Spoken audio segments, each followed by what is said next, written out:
La existencia humana es una batalla constante, y lo más peligroso de esta guerra invisible es que muchos no se dan cuenta de que forman parte de ella. Caminamos cada día pensando que todo ocurre por simple azar, creyendo que nuestras decisiones dependen solo de nuestra voluntad y razonamiento, sin notar que hay una fuerza mucho más profunda actuando detrás. Hay un enemigo que trabaja en las sombras, en silencio sin anunciar su presencia, pero cuya astucia ha sido perfeccionada desde los primeros días de la humanidad. Cuando se habla del engaño, no se trata únicamente de mentiras evidentes o trampas burdas. Este enemigo utiliza estrategias sutiles, cubriendo la falsedad con apariencia de verdad, mezclando lo malo con lo bueno y seduciendo con aquello que parece inofensivo o incluso deseable. No se presenta con señales obvias ni figuras aterradoras. Actúa con calma, precisión y una sutileza tan refinada que la mayoría no percibe su influencia. Lo más alarmante es que muchas personas creen vivir en la luz, cuando en realidad están caminando en la oscuridad. Piensan que son libres, pero están encadenadas. Creen que sus pensamientos y deseos les pertenecen, sin saber que están siendo manipuladas por alguien que busca su ruina. Jesús lo dejó claro en el Evangelio de Juan, capítulo 8, verso 44. Vosotros sois de vuestro padre el diablo, y los deseos de vuestro padre queréis cumplir.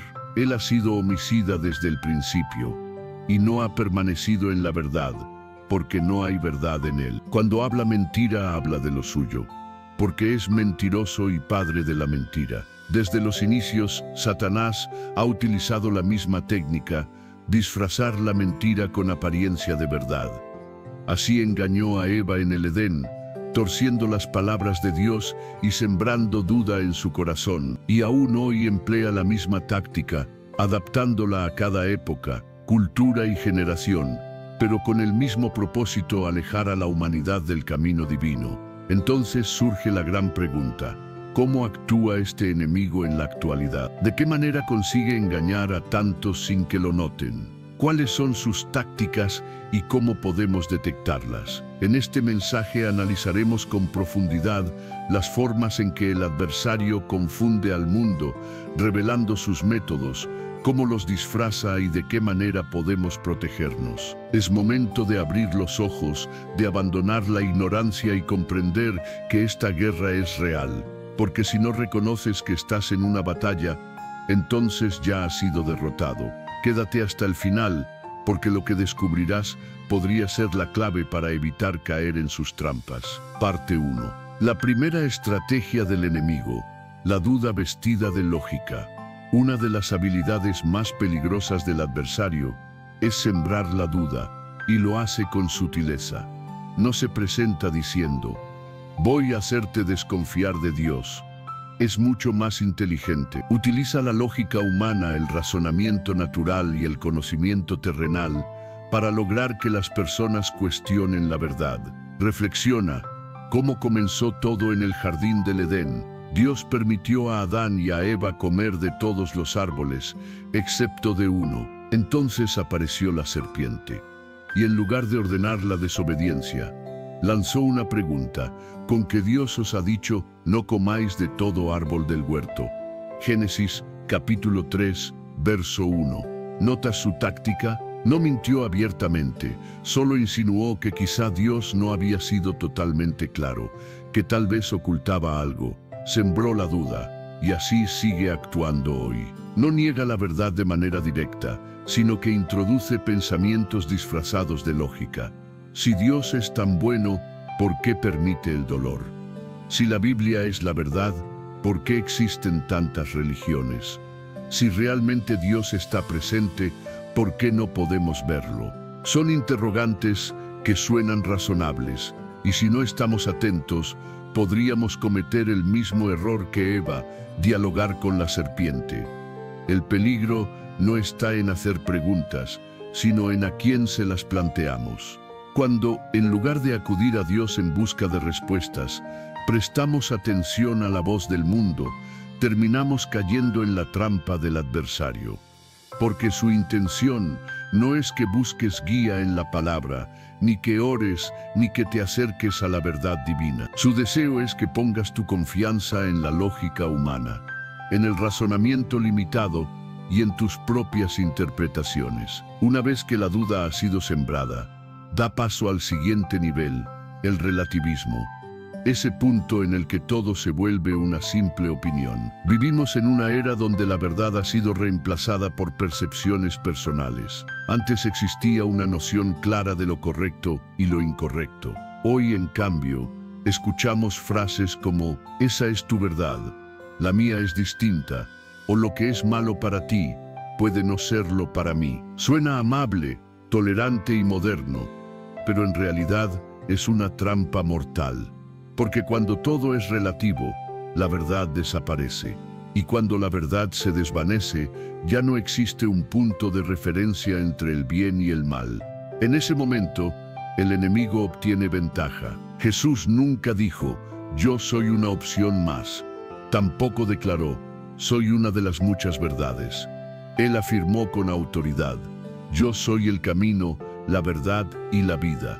Nadie llega al Padre sino por mí.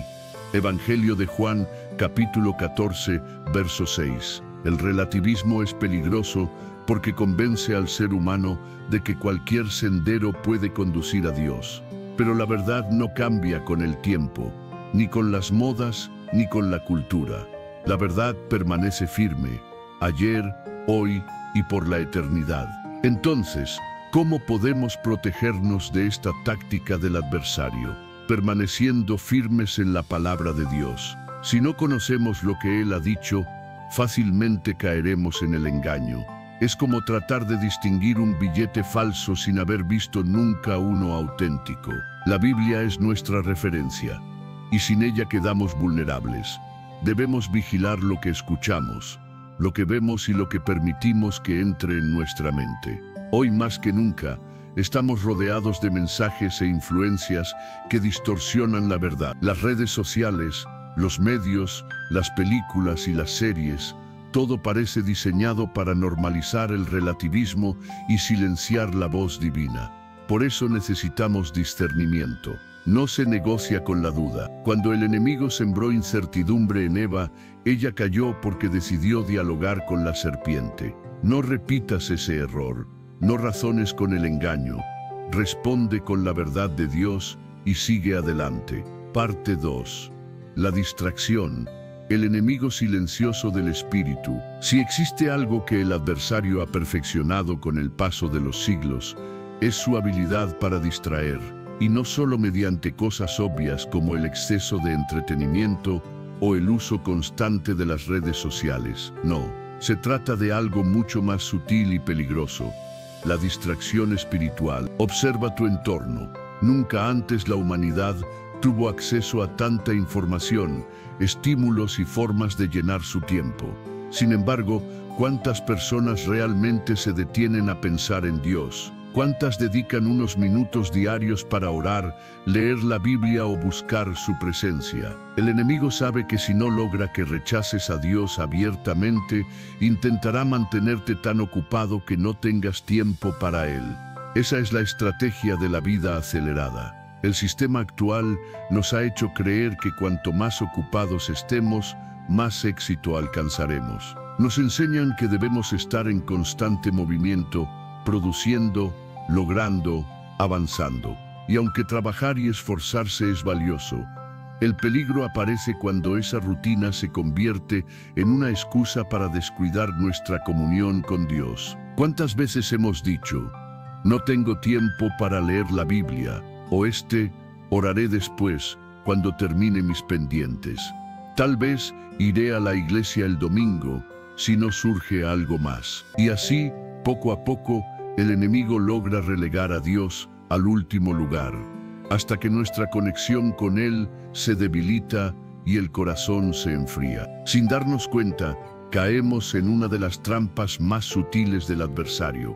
Jesús lo explicó con claridad en la parábola del sembrador. En el Evangelio de Mateo, capítulo 13, verso 22, dijo, el que fue sembrado entre espinos es aquel que escucha la palabra, pero las preocupaciones de esta vida y el engaño de las riquezas la ahogan y se vuelve infructuosa. Observa esas palabras, las preocupaciones de esta vida y el engaño de las riquezas. ¿Qué quiso decir? Que muchas veces no es el pecado evidente lo que nos aleja de Dios, sino estar tan ocupados en otras cosas que dejamos de buscarlo. El enemigo quiere que pienses que no es necesario pasar tiempo con Dios, que puedes hacerlo después, que no pasa nada si un día no oras. Pero lo que no comprendemos es que cada día, lejos de Él, debilita un poco más nuestro espíritu. El entretenimiento excesivo, la falsa paz. Otra táctica que utiliza el enemigo para distraer es el entretenimiento. No hay nada malo en ver una película, escuchar música o disfrutar de un pasatiempo. El problema surge cuando esas actividades se convierten en nuestra forma de escapar y en nuestra prioridad. Hoy, en lugar de acudir a Dios en los momentos difíciles, muchos buscan consuelo en distracciones. Si alguien se siente triste, en vez de orar, enciende una serie. Si alguien se siente solo, en lugar de acercarse a Dios, se sumerge en las redes sociales. Si alguien tiene ansiedad, busca alivio en distracciones temporales en vez de buscar la paz de Cristo. Y ahí radica la trampa. El entretenimiento no sana el alma, solo la adormece. El enemigo quiere que creas que todo está bien, que puedes seguir tu vida sin Dios, que puedes encontrar consuelo en cosas pasajeras. Pero la paz que ofrece el mundo es temporal, superficial y engañosa. Jesús dijo en el Evangelio de Juan, capítulo 14, verso 27, «La paz os dejo, mi paz os doy. Yo no os la doy como el mundo la doña, no se turbe vuestro corazón ni tenga miedo». Estas palabras revelan que existen dos tipos de paz, la que proviene de Dios y la que proviene del mundo. La diferencia está en que la paz del mundo es solo una ilusión momentánea, como cubrir una herida abierta con una venda limpia. Puede dar una sensación de alivio por un instante, pero el dolor y la infección siguen ahí.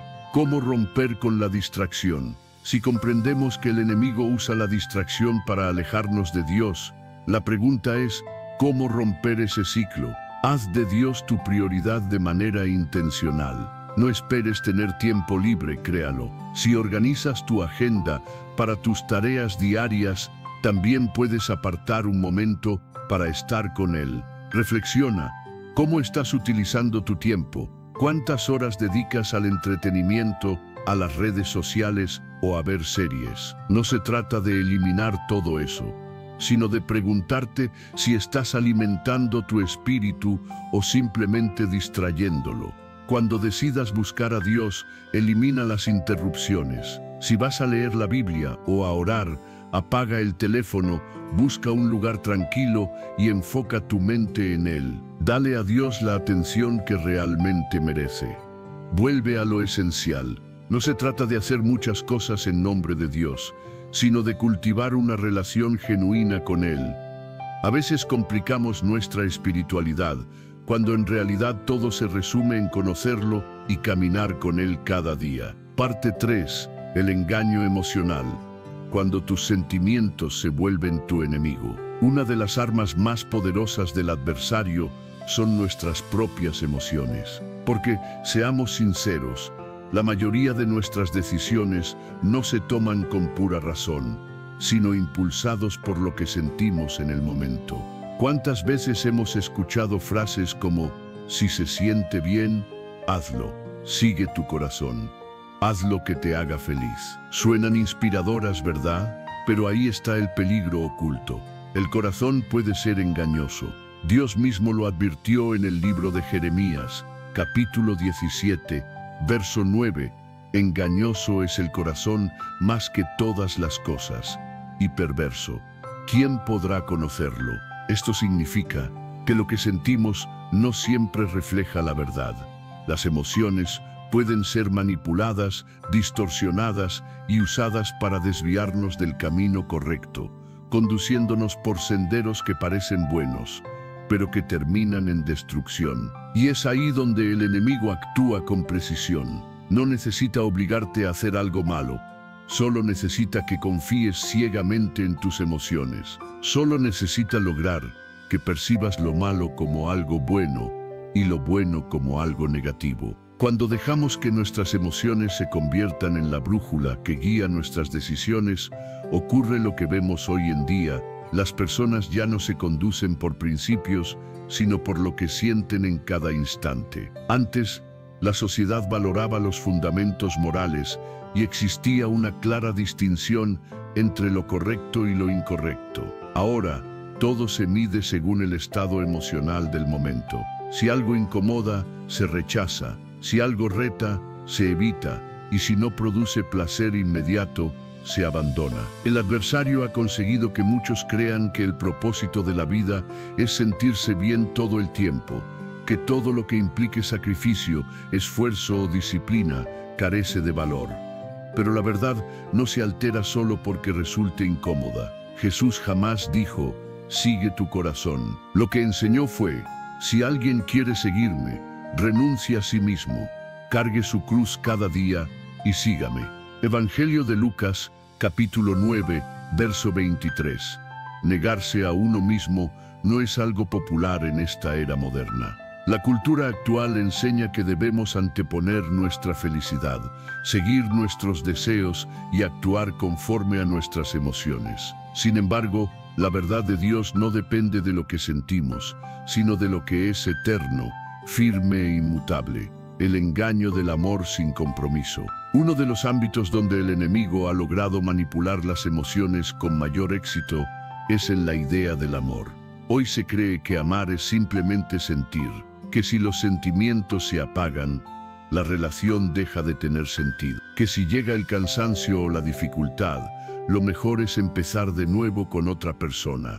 Pero el amor verdadero no se basa en una emoción pasajera, sino en una decisión, un compromiso y una entrega constante. Por eso vemos tantas familias destruidas, tantos matrimonios rotos, porque se ha confundido el amor con el deseo momentáneo. Sin embargo, la Escritura enseña en la primera carta a los Corintios, capítulo 13, versos 4 al 7.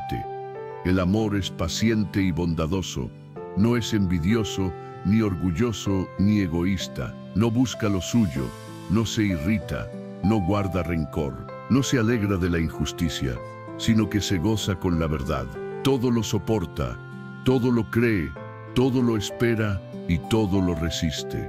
El amor genuino requiere sacrificio, constancia y fidelidad. Pero el enemigo ha hecho creer que si algo cuesta, no vale la pena. Cuando el dolor se convierte en pecado, otra manera en que el adversario aprovecha nuestras emociones es a través del sufrimiento. Todos hemos sido heridos, traicionados o decepcionados en algún momento. Y es ahí cuando susurra al oído: mira lo que te hicieron, no los perdones. Te dañaron, hazles pagar. Si Dios te amara, no habría permitido esto. El dolor es real, pero lo que determina nuestro futuro es cómo respondemos ante él. Si dejamos que el sufrimiento dirija nuestras decisiones, nos convertimos en prisioneros del enemigo. Por eso Jesús enseñó en el Evangelio de Mateo capítulo 5, verso 44, amad a vuestros enemigos, bendecid a los que os maldicen, haced bien a los que os odian y orad por los que os persiguen. No es sencillo hacerlo, pero es el camino hacia la verdadera libertad.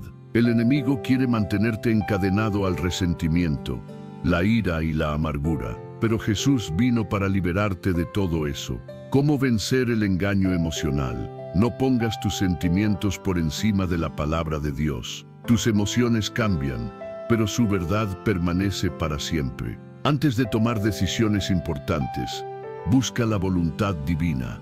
No actúes por impulso. Ora, medita en la Escritura y espera con paciencia.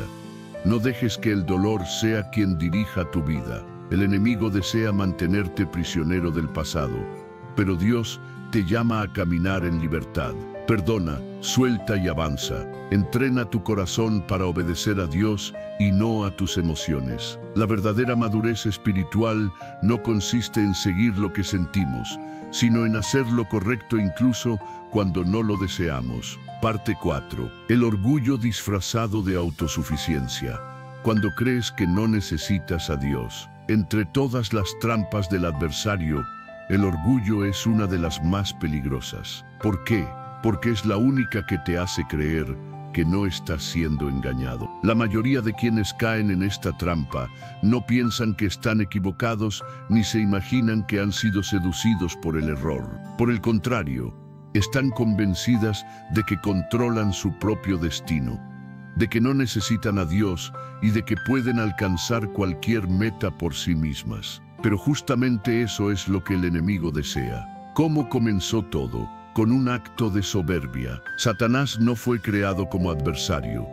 Era un ángel de luz, hermoso, poderoso y con un lugar de honor ante la presencia divina. Sin embargo, algo cambió. Se llenó de orgullo. El profeta Isaías, en el capítulo 14, versos 13 y 14, expone sus pensamientos. Tú que decías en tu corazón, subiré al cielo. Levantaré mi trono sobre las estrellas de Dios. Me sentaré en el monte de la congregación. Ascenderé sobre las alturas de las nubes y seré semejante al Altísimo. Observa esas palabras. Seré semejante al Altísimo. Satanás no quería servir a Dios, quería reemplazarlo. Y esa misma semilla de orgullo ha intentado sembrarla en la humanidad desde entonces. Desde el jardín del Edén, su estrategia ha sido la misma. ¿Recuerdas cómo engañó a Eva? Le dijo, seréis como Dios conociendo el bien y el mal. Génesis capítulo 3, verso 5. No le ordenó desobedecer, simplemente le ofreció la ilusión de la autosuficiencia. Le hizo creer que no necesitaba depender de Dios, que podía ser igual a Él y controlar su propio destino. Esa misma mentira sigue viva hasta nuestros días. La cultura de la autosuficiencia. Mira a tu alrededor. La sociedad moderna ha sido moldeada para hacernos pensar que no necesitamos a Dios. Frases como cree en ti mismo, eres dueño de tu destino o no dependas de nadie, tú puedes solo, suenan inspiradoras, pero son un engaño. Porque el ser humano fue creado para vivir en conexión y dependencia con su Creador. Jesús lo expresó claramente en el Evangelio de Juan, capítulo 15, verso 5. Yo soy la vid, vosotros los pámpanos. Quien permanece en mí y yo en él, ese da mucho fruto, porque separados de mí nada podéis hacer. El enemigo, en cambio, intenta convencerte de que puedes hacerlo todo sin Dios, que puedes ser una buena persona sin Él, que puedes encontrar sentido y felicidad por tu cuenta. Muchos caen en ese engaño porque halaga el ego, pero al final, la autosuficiencia solo lleva al vacío y a la desesperanza. ¿Qué ocurre cuando el orgullo toma el control?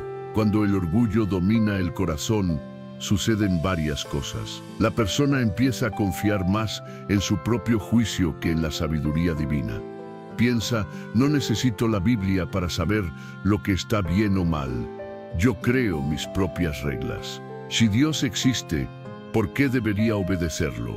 Así deja de buscar la verdad en Dios y comienza a construir su propia versión de ella. Pierde la capacidad de ser corregida. Nadie tiene derecho a decirme cómo vivir. No me digas qué debo hacer. Si algo me hace feliz, no tengo por qué cambiarlo. La humildad se desvanece y con ella el deseo de aprender. El alma se vuelve ciega espiritualmente, incapaz de reconocer su necesidad de Dios. No percibe sus errores y aunque su vida se desmorona, sigue creyendo que todo está bien. El orgullo endurece el corazón, levantando un muro que bloquea la voz divina. La caída del orgulloso. La Escritura es clara. El orgullo siempre precede la caída. En el libro de Proverbios, capítulo 16, verso 18, se afirma: antes de la destrucción viene la soberbia, y antes de la caída, la altivez de espíritu. Esto significa que, tarde o temprano, el orgulloso termina cayendo. porque la autosuficiencia es solo una ilusión. Podemos creer que tenemos todo bajo control, pero la vida nos muestra una y otra vez que somos frágiles, limitados y que sin Dios estamos perdidos. ¿Cómo vencer el engaño del orgullo? Primero, reconociendo nuestra necesidad de Dios. No importa cuán fuerte, sabio o exitoso seas, siempre dependes de Él. Dios es la fuente de la vida. Segundo, buscando sabiduría en su palabra. No te dejes guiar por tus opiniones o emociones. La verdad de Dios es la única que permanece. Tercero, aceptando la corrección con humildad. Nadie lo sabe todo. Siempre hay espacio para crecer. Si alguien te corrige con amor, considéralo una oportunidad para mejorar. Y finalmente, aprendiendo a depender de Dios en todo momento, no solo en los días difíciles, sino también en los de abundancia y éxito. Parte 5. La falsa espiritualidad, creer en todo menos en Dios. Una de las mayores victorias del enemigo en esta generación ha sido lograr que las personas se consideren espirituales sin realmente tener una relación con Dios. Vivimos en una era en la que todos hablan de energías, vibraciones, conexión con el universo y alineación con el cosmos. Las personas buscan paz, propósito y sentido, pero sin rendirse ante Dios. Porque reconocer a Dios implica aceptar que existe un Creador, una verdad absoluta y principios que obedecer, y eso no agrada al mundo actual. Es más fácil crear una espiritualidad a la medida, donde cada uno elige lo que le conviene. El enemigo no necesita eliminar la espiritualidad, solo necesita que sea una espiritualidad sin Dios en el centro. La religión sin relación. Otro de los engaños más eficaces del adversario es hacer que las personas confundan religión con relación. Muchos creen que por asistir a la iglesia, tener una Biblia en casa o haber sido bautizados desde niños, ya están en paz con Dios. Sin embargo, sus vidas no reflejan una verdadera comunión con Él. Jesús lo expresó con claridad en el Evangelio de Mateo, capítulo 15, verso 8. Este pueblo me honra con los labios, pero su corazón está lejos de mí. Esto significa que no basta con aparentar fe. Dios no busca rituales vacíos ni palabras bonitas, sino una conexión sincera, profunda y constante con Él. El enemigo, por el contrario, quiere que las personas confíen en sus buenas acciones o en su propia justicia, en lugar de depender de la gracia divina. El sincretismo, mezclar verdad y mentira. Otra táctica peligrosa del enemigo es combinar la verdad con la falsedad. Hoy, esto se observa con frecuencia en muchas corrientes espirituales modernas. Algunos dicen creer en Dios, pero también hablan de la energía del universo. Mencionan a Jesús, pero mezclan sus enseñanzas con la idea de manifestar deseos con la mente. Aceptan la Biblia, pero confían al mismo tiempo en horóscopos, cristales o cartas del tarot. Y eso es exactamente lo que el adversario pretende, una fe contaminada. La segunda carta a los Corintios, capítulo 11, verso 14, advierte: y no es de extrañar, porque el mismo Satanás se disfraza como ángel de luz. Esto nos recuerda que no todo lo que parece espiritual proviene de Dios. Muchas cosas pueden parecer inofensivas, pero en realidad son puertas abiertas a la influencia del enemigo. La espiritualidad moderna, Dios sin compromiso. El mundo de hoy busca un Dios que no confronte, que no corrija, que apruebe todo sin pedir cambio alguno. Por eso escuchamos frases como: yo creo en Dios a mi manera. Dios es amor, no juzga. No necesito ir a la iglesia para estar bien con Él. Y sí, Dios es amor, pero también es justicia, santidad y verdad. El problema de esta espiritualidad superficial es que muchos quieren los beneficios de Dios sin comprometerse con sus principios. Jesús lo dejó claro en el Evangelio de Juan, capítulo 14, verso 6. Yo soy el camino, la verdad y la vida. Nadie viene al Padre sino por mí. Eso significa que no hay varios caminos hacia Dios, solo hay uno, Cristo. ¿Cómo evitar caer en la falsa espiritualidad? Primero, examinando nuestras creencias. No todo lo que suena bien es verdad. La única fuente confiable es la palabra de Dios. Segundo, evitando mezclar doctrinas. No se puede seguir a Dios y al mismo tiempo creer en ideas que contradicen su verdad. Tercero, buscando una relación real con Él. No se trata solo de creer en algo, sino de conocerlo, hablar con Él y obedecer su palabra. Y cuarto, discerniendo lo que consumimos. Muchas enseñanzas espirituales actuales están diseñadas para apartar sutilmente a las personas de Dios. Por eso debemos mantenernos vigilantes y con discernimiento. Parte 6. La desesperanza. Cuando el enemigo quiere hacerte creer que no hay salida. Si el adversario no logra atraparte con el orgullo, la distracción o una espiritualidad falsa, recurrirá a una de sus armas más devastadoras, la desesperanza, porque cuando alguien pierde la esperanza, también pierde la fuerza para avanzar. Se rinde, se apaga, se hunde, y eso es exactamente lo que el enemigo busca, destruirte desde adentro. Jesús lo advirtió en el Evangelio de Juan, capítulo 10, verso 10, el ladrón no viene sino para robar, matar y destruir. Yo he venido para que tengan vida y para que la tengan en abundancia. El enemigo no solo quiere confundirte o hacerte caer, quiere verte sin fe, sin ánimo, sin propósito y sin deseo de vivir. Y para lograrlo, utiliza distintas estrategias. El cansancio emocional, cuando el alma se siente agotada. Existen momentos en la vida en los que no es el cuerpo el que se rinde, sino el corazón. Oramos, pero parece que el cielo guarda silencio. Nos esforzamos, pero no vemos resultados. Hacemos lo correcto, y aún así, todo parece salir mal. Es entonces cuando el enemigo susurra con voz sutil: Dios se ha olvidado de ti. Nada de lo que haces vale la pena. Ríndete, deja de intentarlo. Ahí está su trampa. No es que Dios haya desaparecido, es que el enemigo quiere convencerte de que Él ya no está presente.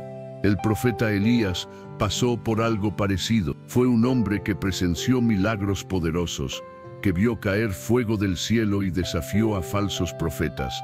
Pero llegó un momento en el que se sintió tan exhausto que deseó morir. En el primer libro de los Reyes, capítulo 19, verso 4, se relata: y caminó por el desierto un día de jornada, y se sentó bajo un enebro, y deseando morir dijo: Basta ya, oh Señor, quítame la vida, porque no soy mejor que mis padres. Mira esas palabras: basta ya, oh Señor. Elías estaba al límite, abatido y convencido de que estaba solo, pero Dios no lo abandonó. Le mostró que aún no estaba solo, lo alimentó, le dio nuevas fuerzas y restauró su espíritu. Eso mismo desea hacer Dios contigo cuando el enemigo trate de sumergirte en la desesperanza, las mentiras que el enemigo usa para destruirte. Dios no te ama. El enemigo intentará convencerte de que Dios es distante, de que no le importas, pero la verdad es que su amor por ti no tiene límite. En la carta a los Romanos, capítulo 8, verso 38, está escrito: nada podrá separarnos del amor de Dios. Nunca saldrás de esto. Satanás quiere que pienses que no hay salida, que tus problemas no tienen solución. Pero Dios siempre abre caminos donde parece no haber ninguno. En el libro de Isaías, capítulo 43, verso 19, dice: He aquí que hago cosa nueva, pronto saldrá a la luz, abriré camino en el desierto y ríos en la soledad. Eres un fracaso. Si logra que creas esa mentira, te paralizará. Pero Dios no te define por tus errores, sino por su gracia. En el libro de Miqueas, capítulo 7, verso 8, está escrito: No te alegres de mí, enemiga mía, porque aunque caí, me levantaré. Aunque habite en tinieblas, el Señor será mi luz. ¿Cómo romper el ataque de la desesperanza? No creas las mentiras del enemigo, porque él es el padre de la falsedad. Si te dice que Dios no está contigo, es señal de que Dios está más cerca que nunca. Refúgiate en su palabra. No te encierres en tus pensamientos. Permite que la verdad divina llene tu mente y tu corazón. Ora, incluso cuando sientas que no tienes fuerzas. A veces basta con decir, Dios, ayúdame, porque Él escucha hasta el susurro más débil. Rodéate de personas que te fortalezcan en la fe. No te aísles. Busca compañía que te recuerde que aún hay propósito en tu vida y que Dios no ha terminado contigo. Parte 7. El pecado disfrazado de libertad, cuando el mal se vuelve normal.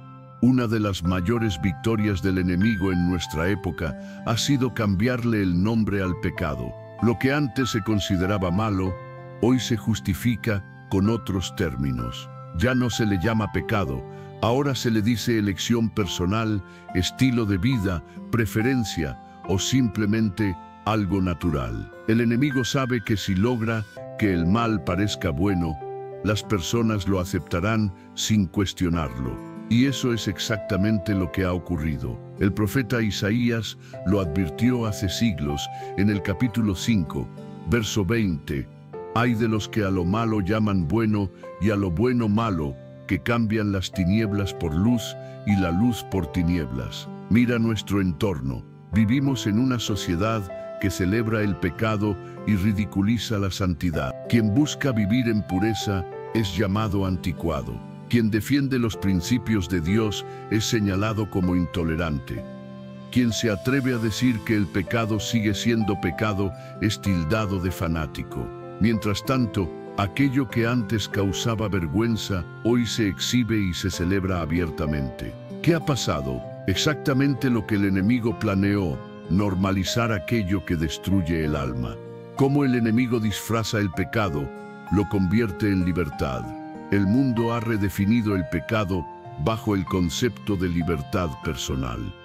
Se nos dice, haz lo que quieras. Nadie puede decirte qué está bien o mal. Rompe las reglas. Sé libre. Pero esa supuesta libertad es en realidad la cadena más efectiva del enemigo, porque promete independencia mientras destruye el espíritu desde dentro. Y claro, suena tentador. ¿Quién no desea sentirse libre? Pero ahí radica el engaño. El pecado jamás ofrece verdadera libertad. Lo que entrega es esclavitud. Jesús lo declaró en el Evangelio de Juan, capítulo 8, verso 34. De cierto os digo, que todo aquel que practica el pecado, esclavo es del pecado. Esto revela que aquello que aparenta ser libertad, en realidad, es una trampa, porque el pecado siempre acarrea consecuencias, aunque las disfrace de placer o bienestar momentáneo. El pecado disfrazado de amor. Otra de las trampas más frecuentes del enemigo es hacer creer que si algo se hace por amor, entonces no puede estar mal. Si dos personas se aman, ¿qué importa lo que hagan? Si lo haces por amor, no puede ser pecado. Dios es amor, así que no importa cómo vivas, Él te acepta tal como eres. Sí, Dios es amor, pero eso no significa que apruebe todo lo que hacemos. Un padre que ama a su hijo lo detiene antes de acercarse al fuego, no por crueldad, sino por cuidado. De la misma forma, Dios nos ama tanto que no permitirá que permanezcamos en aquello que destruye nuestra alma. En la carta a los Hebreos, capítulo 12, verso 6, está escrito: porque el Señor al que ama disciplina y azota a todo el que recibe por hijo. El amor verdadero no celebra lo que daña, corrige, protege y guía hacia la verdad. El pecado presentado como algo inofensivo. El enemigo sabe que si el pecado se mostrara en toda su oscuridad, nadie se acercaría a él. Por eso lo reviste de algo aparentemente pequeño o sin importancia. No es gran cosa. Solo fue una mentirita. Dios entenderá. Solo quiero divertirme. Pero lo que empieza como algo leve termina convirtiéndose en una cadena difícil de romper. La carta de Santiago, capítulo 1, versos 14 y 15, lo explica así: Cada uno es tentado cuando de su propia concupiscencia es atraído y seducido. Y la concupiscencia, después de haber concebido, da a luz el pecado, y el pecado, siendo consumado, produce la muerte. Esto muestra que el pecado nunca se detiene donde empieza, crece, avanza y termina destruyendo.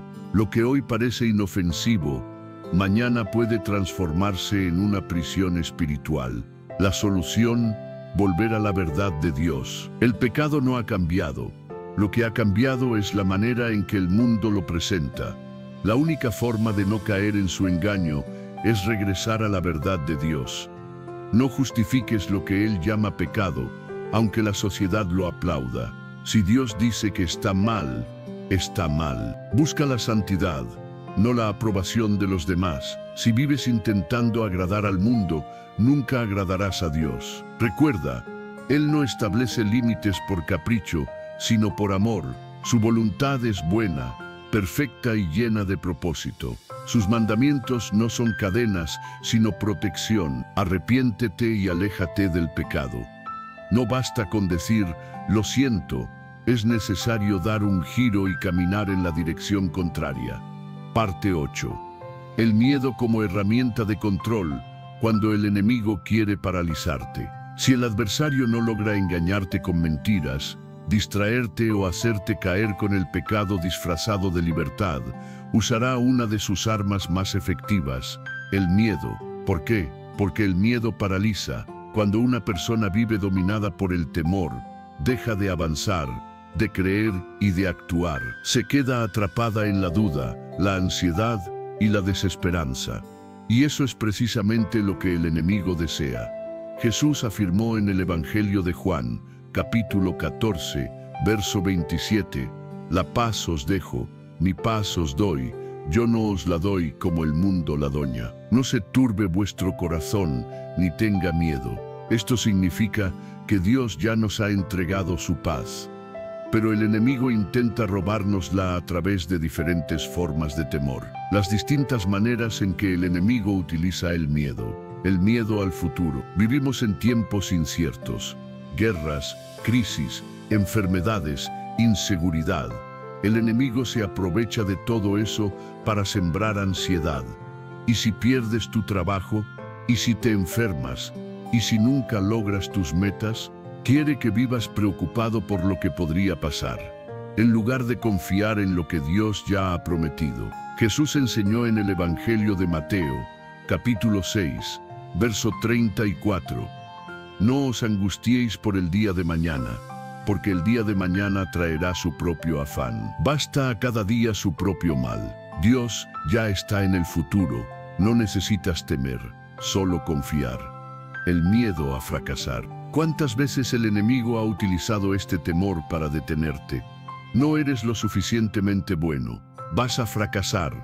No lo intentes, no te arriesgues, quédate donde estás. Este tipo de miedo ha hecho que muchas personas permanezcan en su zona de comodidad, sin llegar jamás a cumplir el propósito que Dios tiene para sus vidas. Pero observa lo que el Señor le dijo a Josué antes de entrar en la tierra prometida.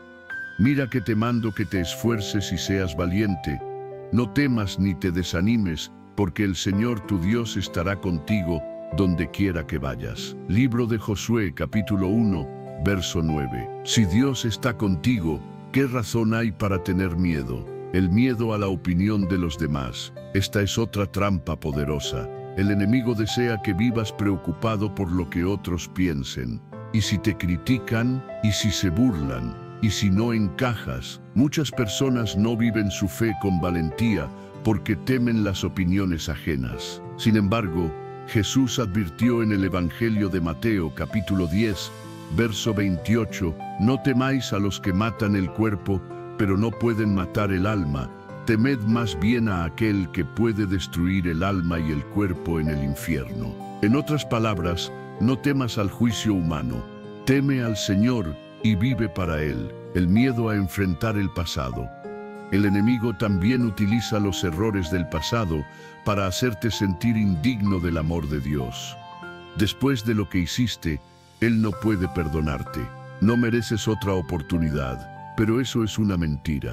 La segunda carta a los Corintios, capítulo 5, verso 17, lo declara claramente, de modo que si alguno está en Cristo, nueva criatura es, las cosas viejas pasaron, y todas son hechas nuevas. Cuando te acercas a Dios con un corazón sincero, Él no solo perdona tus pecados, sino que también te ofrece un nuevo comienzo. ¿Cómo romper el poder del miedo? Llena tu mente con la verdad de Dios. El miedo es una mentira, la fe es la verdad. Ora y entrega tus temores al Señor. No intentes vencerlos solo. Recuerda que Dios es tu fortaleza. Da pasos de fe. Aunque sientas miedo, sigue avanzando en obediencia. El temor se disipa cuando confías en Dios y actúas. Y nunca olvides quién está contigo. Si Dios es tu compañía, nadie podrá derrotarte. Parte 9. El orgullo disfrazado de independencia. Cuando crees que no necesitas a Dios, si el enemigo no puede atraparte con el miedo, intentará llevarte al extremo opuesto, el orgullo que se disfraza de autosuficiencia. Este engaño es sutil pero letal. No te dice abiertamente que rechaces a Dios ni que renuncies a tu fe. Simplemente susurra en tu mente, puedes manejar tu vida sin Él. Es la voz que dice, no necesito a Dios para ser feliz. Yo controlo mi destino. Dios es solo un apoyo para los débiles. Y eso es exactamente lo que el enemigo quiere, que creas que puedes ser tu propio Dios. El pecado original, la independencia de Dios. Así comenzó todo en el Edén. Dios había provisto a Adán y a Eva de todo lo necesario, comunión con Él, provisión abundante y perfecta paz. Pero el enemigo sembró una idea peligrosa en sus mentes al decirles, seréis como Dios, conociendo el bien y el mal. Génesis, capítulo 3, verso 5. En otras palabras, les insinuó, no dependan de Dios. Ustedes pueden decidir por sí mismos lo que está bien y lo que está mal. Esa misma mentira sigue viva hasta hoy. El mundo enseña que no existe una verdad absoluta, que cada persona puede definir su propio camino y determinar lo que es correcto. Pero el libro de Proverbios, capítulo 14, verso 12, advierte, hay camino que al hombre le parece derecho, pero su fin es camino de muerte. La cultura de la autosuficiencia. Hoy en día, la independencia de Dios se celebra como una virtud. La sociedad enseña que debemos ser autosuficientes, independientes, que no necesitamos a nadie. Y aunque la responsabilidad personal es buena, el verdadero peligro surge cuando excluimos a Dios de nuestras decisiones. Muchos confían más en su dinero que en la provisión divina, más en su inteligencia que en la sabiduría del Creador, más en su fuerza que en la gracia de Dios. Pero Jesús lo dijo con absoluta claridad en el Evangelio de Juan, capítulo 15, verso 5. Yo soy la vid, vosotros los pámpanos. El que permanece en mí y yo en él, ese da mucho fruto, porque separados de mí nada podéis hacer.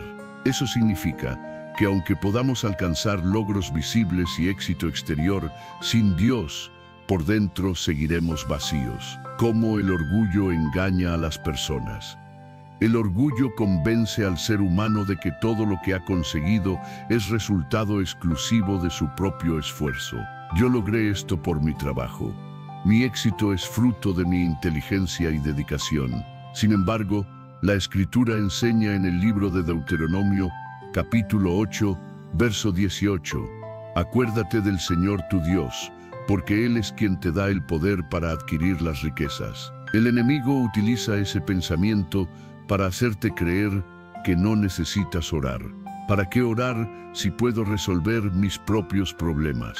No tengo tiempo para eso, hay cosas más importantes. Pero incluso Jesús, el Hijo de Dios, dedicaba largas horas a la oración. Si Él necesitaba esa comunión con el Padre, ¿cuánto más la necesitamos nosotros? El orgullo también nos lleva a confiar más en la opinión del mundo que en la de Dios.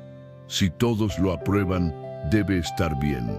Yo decido lo que es mejor para mí. Pero el profeta Jeremías, en el capítulo 17, verso 9, advierte, engañoso es el corazón más que todas las cosas, y perverso, ¿quién podrá conocerlo? No podemos basar nuestras decisiones únicamente en lo que sentimos o en lo que la sociedad aprueba. Necesitamos la guía de Dios. El orgullo siempre termina en caída. El libro de Proverbios, capítulo 16, verso 18, lo declara con claridad. Antes de la destrucción viene la soberbia y antes de la caída la altivez de espíritu. El orgullo inevitablemente conduce a la ruina, porque cuando creemos que no necesitamos a Dios, nos apartamos de su protección, perdemos su dirección y cargamos solos con el peso de la vida. Y tarde o temprano, la realidad nos recuerda algo que no podemos negar. Somos frágiles, somos limitados y sin Dios estamos perdidos. ¿Cómo vencer el engaño del orgullo? Reconociendo nuestra dependencia de Dios. No importa cuán fuertes, sabios o exitosos seamos, sin Él no somos nada. Humillarse ante su presencia y decir sinceramente, Señor, te necesito, no es debilidad, es poder. Orar y depender de Dios en todo momento.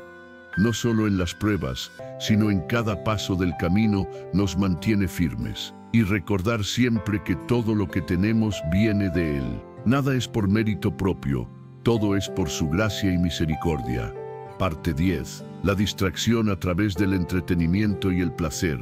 Cuando el enemigo quiere que nunca tengas tiempo para Dios. Si el enemigo no logra llenarte de orgullo, miedo o duda, recurrirá a una estrategia silenciosa, pero extremadamente peligrosa, la distracción. No se trata solo de perder la concentración por un instante, sino de vivir completamente absorbido por cosas sin valor eterno. Jesús lo explicó en la parábola del sembrador. En el Evangelio de Mateo, capítulo 13, verso 22, dijo, el que fue sembrado entre espinos es el que oye la palabra, pero las preocupaciones de este siglo y el engaño de las riquezas la ahogan y se vuelve infructuosa. No dice que esa persona rechazó la palabra ni que no la comprendió, sino que fue sofocada. Eso significa que el enemigo no necesita destruir tu fe. Solo necesita llenarte de distracciones para que pierdas su fuerza. La generación más distraída de la historia. Piensa en la cantidad de cosas que compiten por tu atención cada día. Redes sociales, series, películas, noticias, música, podcasts, trabajo, estudios, compromisos, mensajes y notificaciones constantes. Nunca antes la humanidad había estado tan saturada de estímulos. Y aunque muchas de esas cosas no son malas en sí mismas, el problema aparece cuando ocupan tanto espacio en tu vida que terminan desplazando a Dios. El enemigo sabe que si logra mantenerte entretenido sin descanso, jamás tendrás tiempo para buscarlo. Cómo el entretenimiento nos aleja de Dios. Nos roba el tiempo. ¿Cuántas veces hemos dicho, quisiera orar más, pero no tengo tiempo, o leeré la Biblia después de ver este capítulo, o mañana empiezo a acercarme más a Dios? El problema no es la falta de tiempo, sino de prioridades. Jesús lo dejó claro en el Evangelio de Mateo, capítulo 6, verso 33.